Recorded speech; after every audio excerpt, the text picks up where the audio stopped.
সরাসরি শ্যামবাজারে নিয়ে যাব, সেখানে জমায়েত ইতিমধ্যেই আপনাদের সেই ছবি রাখবো আপনাদের সামনে। আমাদের দুই প্রতিনিধি সেখান থেকে রয়েছেন, একদিকে সন্দীপ সরকার রয়েছেন, অন্যদিকে অবশ্যই সত্যজিৎ বৈদ্য রয়েছে। প্রথমেই সন্দীপের কাছে যাব। সন্দীপ, এখনের ছবিটা শ্যামবাজারের।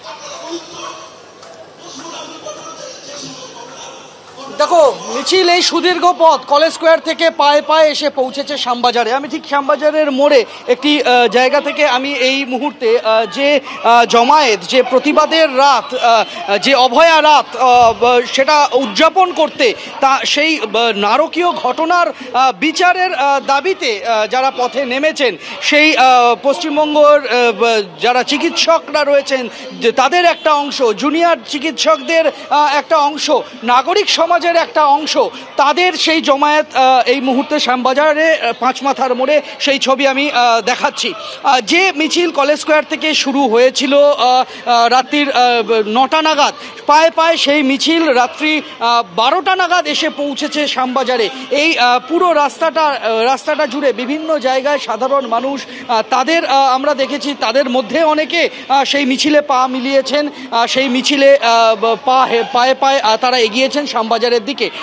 আজকের এই শ্যামবাজারের পাঁচমাথার মোড়ে মিছিল এসে পৌঁছানোর পর এই মুহূর্তে কিন্তু শ্যামবাজার পাঁচমাথার মোড় তারা অবরুদ্ধ করে দিয়েছেন। যারা এখানে জুনিয়র চিকিৎসকরা রয়েছেন, বিভিন্ন রাজ্যের বিভিন্ন মেডিকেল কলেজ হাসপাতালের জুনিয়র চিকিৎসক, ডাক্তারদের একটা অংশ, অভয়া মঞ্চের প্রতিনিধিরা, সকলে মিলে তারা কিন্তু পথ অবরোধ করেছেন শ্যামবাজার পাঁচমাথার মোড়ে। রাস্তায় এখানে আমরা দেখতে পাচ্ছি যে তারা ফুটিয়ে তুলছেন তাদের বক্তব্য। কোথাও তারা লিখছেন অভয়া রাত ভুলিনি, ভুলবো না। কোথাও সেই গত 1 বছর ধরে উই ওয়ান্ট জাস্টিস, সেই উই ওয়ান্ট জাস্টিস তা লেখা চলছে শ্যামবাজার পাঁচমাথার মোড়ে। এবং তারা আজকে এই শ্যামবাজার পাঁচমাথার মোড়ে এসে পৌঁছে তারা এখানে যে জমায়েত করেছেন, এই জমায়েতের জন্য তাদের জন্য একটা নির্দিষ্ট জায়গা চিহ্নিত করা হয়েছিল কলকাতা পুলিশের তরফে। আমি একবার, আমার সঙ্গে রয়েছেন অজয়, ক্যামেরা প্রতিনিধি, তাকে দেখাতে বলবো। তুমি দেখতে পাবে যে দূরে যে মঞ্চটি রয়েছে, যেটা কলকাতা পুলিশের তরফ থেকে তাদের জন্য বলা হয়েছিল যে এই জায়গাতে তারা তাদের কর্মসূচি করতে পারেন, সেই মঞ্চ ফাঁকা পড়ে রয়েছে। কেননা যারা প্রতিবাদীরা রয়েছেন, যারা আজকের এই অভয়া রাত তারা প্রতিবাদে নেমেছেন অভয়া রাতে, সেই মঞ্চের দিকে তারা যাননি।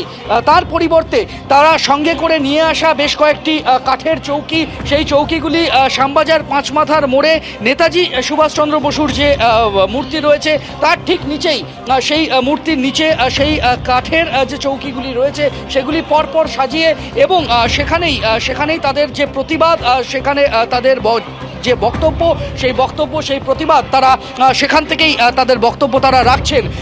অভয়ার বাবা এবং মা তারাও আজকে রাতে এখানে এসে পৌঁছেছেন। ঘড়ির কাঁটা প্রায় রাত্রি 12:30 বাজে।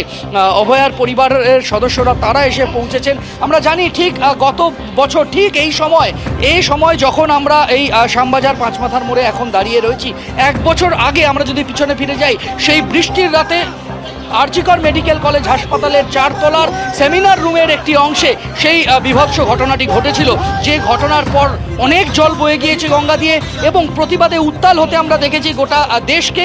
এবং তারপরে পায়ে পায়ে কিন্তু বিচার প্রক্রিয়া একটা জায়গা পর্যন্ত এসেছে, কিন্তু যারা প্রতিবাদীরা রয়েছেন তারা মনে করছেন তারা এখনো সেই বিচার পাননি।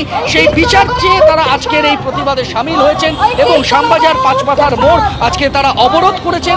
এবং তাদের এই কর্মসূচি আজকে সারা রাতের কর্মসূচি, এবং গোটা রাত আজকের এই মশাল মিছিলের পর গোটা রাত তারা শ্যামবাজার পাঁচমাথার মোড়ে তারা এখানে তাদের প্রতিবাদ জানাবেন, তাদের বক্তব্য তারা তুলে ধরবেন।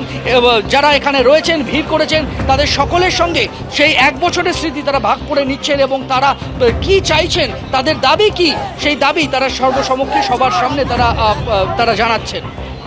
একদম সন্দীপ, সেই ছবি আমরা দেখতে পাচ্ছি শ্যামবাজার পাঁচমাথার মোড়, যেখানে জমায়েত হয়েছেন জুনিয়র চিকিৎসকরা, জুনিয়র ডক্টরস ফ্রন্টের তরফে একদম এই জমায়েত মিছিল করে একদম কলেজ স্কোয়ার থেকে মিছিল পায়ে পায়ে এগিয়ে এসে এখন শ্যামবাজারে এসে উপস্থিত হয়েছে। এখানেই জমায়েত, রাতভর এখানেই প্রতিবাদ কর্মসূচি, এবং সাধারণ মানুষও সেখানে যোগদান করেছেন। নাগরিক সমাজের তরফ থেকেও মিছিল করা হয়। আমরা দেখতে পাচ্ছি একদম সেই উই ওয়ান্ট জাস্টিস, যে উই ওয়ান্ট জাস্টিস স্লোগানে মুখরিত হয়েছিল গোটা বিশ্ব। আরজিকরের সেই নারকীয় ঘটনার 1 বছর, যার প্রতিবাদে অভয়া রাত এই কর্মসূচি পালন হচ্ছে। একটা বছর পেরোলো, একটা বছর আজকেই সেই কালো দিন যে রাতে আমাদের সহকর্মী ডিউটিতে ঢুকেছিল, ডিউটি রুম থেকে সে আর বাড়ি ফেরেনি। তার সমস্ত চিৎকারকে নিস্তব্ধ করে দেওয়া হয়েছিল। আজকে এক বছর পেরোনোর পর এত উত্তাল মানুষের ভিড়, রাস্তার দখল নিয়েছে, এত মিটিং হয়েছে, মিছিল হয়েছে, সমাবেশ হয়েছে, কিন্তু তারপরেও অভয়া সুবিচার পায়নি। কলকাতা পুলিশও যে সঞ্জয় রায়কে দোষী সাব্যস্ত করেছিল, আজকে সিবিআই সেই একজনের বেশি আর কাউকে দোষী বলতে পারছেন না। কালকে বোধহয় ওনারা সিবিআই শীর্ষকর্তাদের সাথে যখন দেখা করতে যান তারাও বলেন যে ওই একজনই দোষী।